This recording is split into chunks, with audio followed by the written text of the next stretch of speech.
Assalamualaikum warahmatullahi wabarakatuh. Selamat pagi anak-anak pandai. Salam sejahtera untuk kita semua. Bagaimana kabar kalian di hari yang cerah ini? Bu Guru harapkan kalian senantiasa diberi kesehatan dan tetap semangat belajar di masa pandemi ini ya.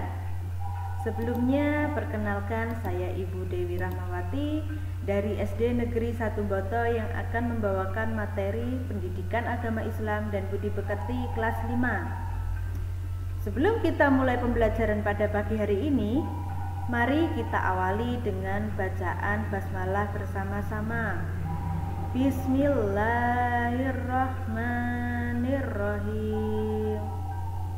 Oke anak-anakku, kali ini Bu Guru akan menyampaikan materi pada bab 5 dengan tema Rasulullah Subhanahu wa Ta'ala idolaku. Sebelum menginjak ke materi, Bu Guru akan menyampaikan tujuan pembelajaran, yaitu setelah mempelajari materi ini, siswa diharapkan dapat 1. Yang pertama, meyakini kebenaran kisah Nabi. Dan yang tujuan pembelajaran yang kedua, menunjukkan sikap berani, rendah hati, sabar, kerjasama, jujur, dan peduli sebagai implementasi dari pemahaman kisah Nabi. Yang ketiga, memahami kisah keteladanan Nabi.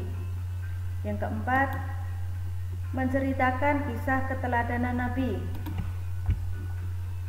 Bu Guru mau tanya, apakah pengertian Rasul itu? Nah, baik anak-anakku, jadi yang dimaksud Rasul adalah laki-laki pilihan Allah yang diutus untuk menyampaikan risalah Allah. Jadi mereka wajib kita ketahui dan kita imani. Salah satu rukun iman adalah beriman kepada Rasul Allah, yang termasuk rukun iman keempat. Berikut yang akan kita pelajari. Yang pertama adalah tentang kisah Nabi Daud. Nabi Daud alaihissalam adalah salah seorang nabi dari Bani Israel, yaitu dari Sibit Yahuda. Ia merupakan keturunan ke-13 dari Nabi Ibrahim alaihissalam. Nabi Daud hidup pada masa Raja Talut yang beriman dan Raja Jalut yang kafir. Nah, jadi ketika itu terjadi peperangan antara tentara Talut dan tentara Jalut. Nabi Daud adalah salah seorang bala tentara Talut yang dapat membunuh Raja Jalut. Suatu ketika, sesudah Talut wafat, Nabi Daud diangkat menjadi raja. Kemudian Allah mengangkatnya menjadi rasul dan memberikan karunia yang agung, yaitu kitab Zabur. Selain Zabur, keistimewaan Nabi Daud adalah setiap pagi dan senja gunung-gunung bertasbih mengikuti tasbih Nabi Daud. Ia juga memahami bahasa burung dan binatang pun juga mengikuti tasbih Nabi Daud. Mukjizat Nabi Daud juga dapat melunakkan besi seperti lilin. Kemudian ia dapat mengubah-ubah untuk besi itu tanpa memerlukan api atau peralatan apapun. Nah, selanjutnya adalah kisah teladan Nabi Sulaiman alaihissalam. Nabi Sulaiman adalah putra Nabi Daud. Setelah Nabi Daud alaihissalam wafat, Nabi Sulaiman menggantikannya sebagai raja. Mukjizatnya yang paling terkenal adalah diberinya keistimewaan oleh Allah, yaitu dapat memerintahkan bukan hanya kepada manusia, melainkan juga kepada hewan, angin, dan juga jin. Nabi Sulaiman juga dapat menjadikan angin bertiup atas perintahnya ke tempat yang ia kehendaki. Allah pun menundukkan jin-jin untuk melayani Sulaiman. Nah, di antara mereka ada yang dapat membangun istana dan benteng-benteng yang bertugas menyelam di laut untuk mengeluarkan mutiara dan batu mulia. Allah juga memberi mukjizat berupa kemampuan mengerti bahasa binatang. Meskipun kaya raya dan berkuasa, Nabi Sulaiman tetap rendah hati, patuh dan tunduk pada perintah Allah. Selanjutnya adalah keteladanan Nabi Daud alaihissalam dan Nabi Sulaiman alaihissalam. Di antaranya, yang pertama, taat kepada Allah Subhanahu wa taala. Jadi, mereka sangat taat kepada Allah. Beliau selalu bersyukur dan meminta perlindungan kepada Allah. Yang kedua adalah pemberani. Nabi Daud seorang yang pemberani. Beliau juga tidak takut menghadapi Raja Jalut. Yang ketiga adalah pantang menyerah.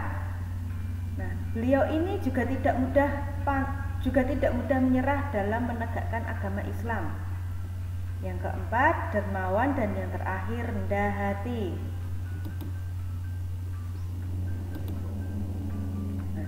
Kisah teladan Nabi Ilyasa alaihissalam ini merupakan kisah teladan yang akan kita pelajari yang urutan ketiga.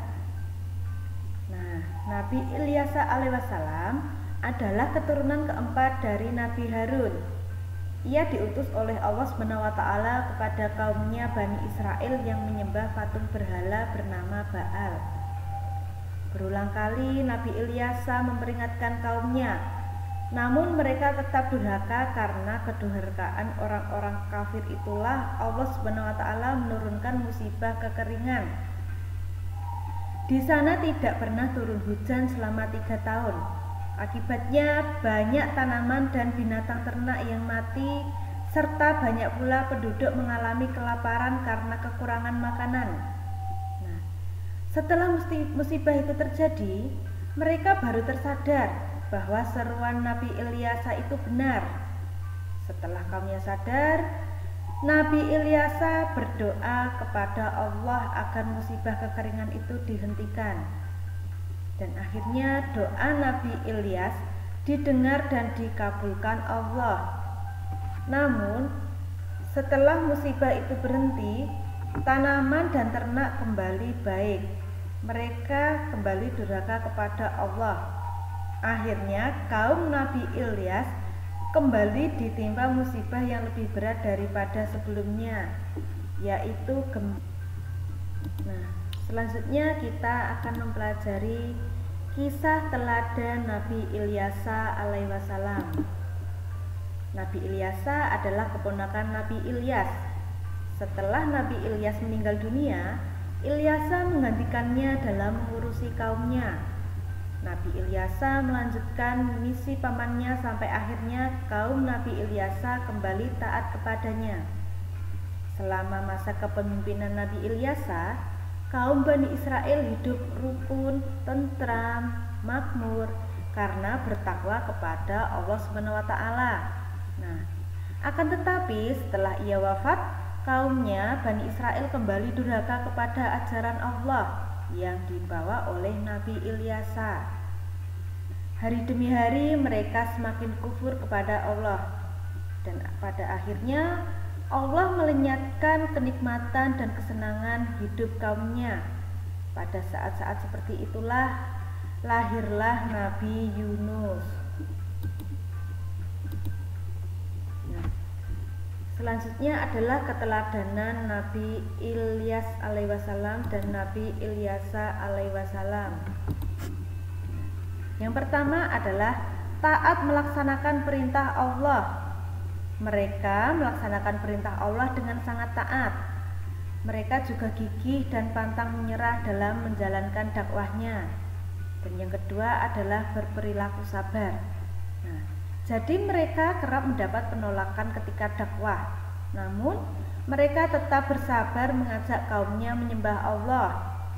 Yang ketiga, berdoa kepada Allah dengan sungguh-sungguh. Yang keempat, suka menolong, dan yang terakhir adalah kerjasama. Nah, berikut kisah teladan Nabi Muhammad SAW.